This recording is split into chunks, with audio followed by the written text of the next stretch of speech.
Shalom keluarga damai yang terkasih di dalam Tuhan. Bagaimana kabarnya? Oh, puji Tuhan. Bagaimanapun keadaan kita, kita percaya bahwa Tuhan terus memelihara hidup kita. Kita berjumpa kembali di dalam Renungan Samas, Sabtu 11 April 2026. Keluarga damai, mari kita menyiapkan hati, kita berdoa. Bapa Surgawi, kami mengucap syukur. Hidup kami ada di dalam kasih setiamu. Sebentar kami hendak merenungkan firman-Mu, kiranya Roh Kudus-Mu yang menolong dan memberkati kami. Di dalam nama Tuhan Yesus kami berdoa. Amin. Keluarga damai, pada saat ini saya akan menyampaikan sharing pengalaman di dalam hidup saya dan tema kecewa bersama Tuhan. Firman Tuhan terambil di dalam Roma 8 ayat 28 yang melandasi sharing saya pada saat ini. Demikian firman Tuhan. Kita tahu sekarang bahwa Allah turut bekerja dalam segala sesuatu untuk mendatangkan kebaikan bagi mereka yang mengasihi Dia, yaitu bagi mereka yang terpanggil sesuai dengan rencana Allah. Demikian firman Tuhan.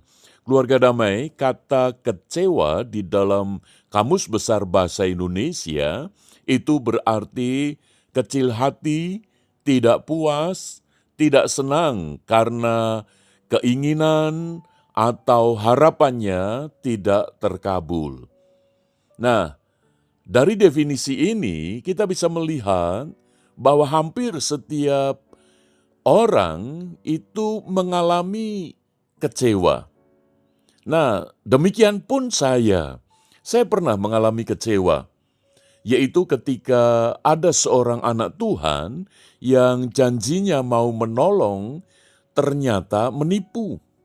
Peristiwa itu terjadi pada awal tahun 2001 ketika saya pindah dari Sulawesi kembali ke Jawa untuk studi kembali di Seminari Alkitab Asia Tenggara saat Malang.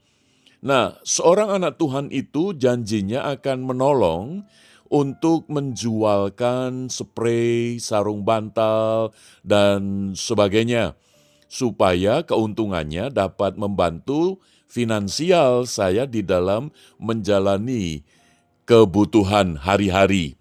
Nah, tabungan saya pada saat itu hanya 1 juta, dan itu untuk keperluan hari-hari bersama dengan keluarga. Nah, akhirnya saya pakai tabungan itu untuk membeli spray, sarung bantal, dan beberapa yang lain, dan saya kirimkan ke Sulawesi untuk dijual dan keuntungannya dikirimkan kepada saya. Tetapi pada saat itu ketika semua sudah terkirim dan ternyata orang itu tidak dapat dihubungi lagi. Dengan kata lain, orang itu menipu saya. Wah, saat itu saya kecewa. Sebab uang 1 juta itu menjadi pegangan di dalam kehidupan kami, itu jadi hilang. Wah, saya mengalami rasa kecewa yang cukup berat.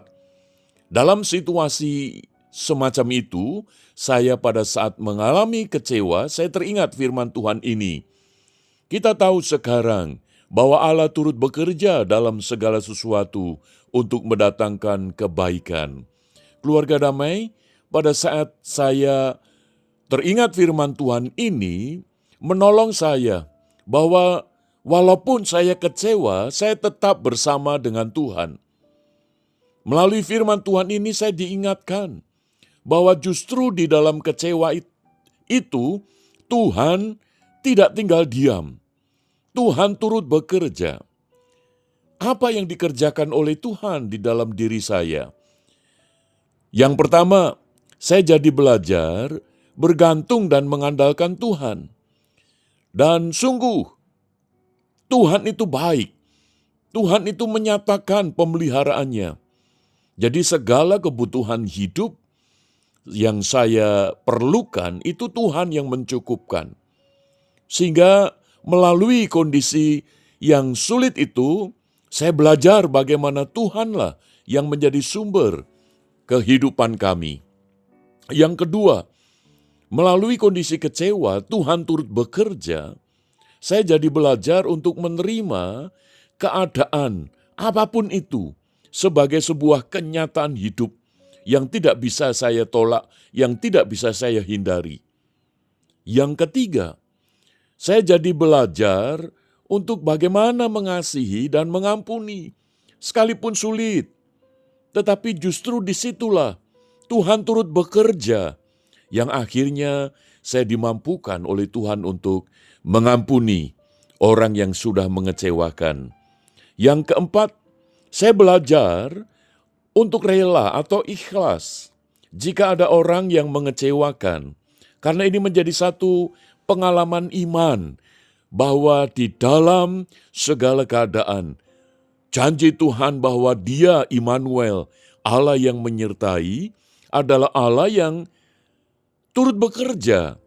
Allah yang tidak menonton, membiarkan. Tidak, Allah yang turut bekerja.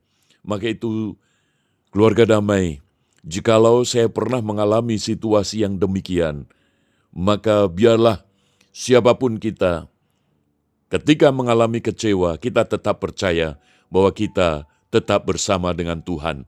Dan Tuhan turut bekerja supaya hidup iman kita semakin dibentuk berkenan kepada Tuhan. Mari kita berdoa.